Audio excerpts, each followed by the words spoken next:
নমস্কার, আমি অনুষ্কা সুর, কথা ও কবিতার ছাত্রী। আমি এখন হাতে যে ব্যাগটি ধরে আছি এটি নর্মদা শঙ্কর আশ্রমে বানানো এবং আমি এটি অনিন্দিতা ম্যামের কাছ থেকে নিয়েছি। এই ব্যাগটি আমি অলরেডি অনেকবার ব্যবহার করে ফেলেছি, যেরকম কোনো ক্লাসে যাবার সময় আমার বই খাতা বা কোনো দরকারি জিনিসপত্র রাখার জন্য। এছাড়াও এই ব্যাগের দুদিকে যে সুন্দর হাতের কাজ করা আছে সেটিও আমার খুব পছন্দ হয়েছে।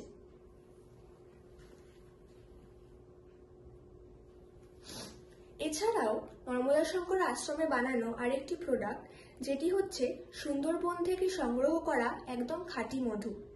এই মধুতে একটু কেমিক্যাল মেশানো নেই এবং এই মধু আমরা বাড়ির সবাই ব্যবহার করেছি এবং খুব ভালো ফল পেয়েছি।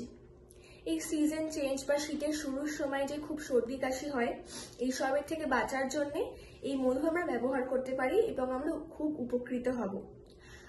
আমি নর্মদা শঙ্কর আশ্রমের কাছে এই মধু এবং এই ব্যাগের জন্য অসংখ্য ধন্যবাদ জানাই।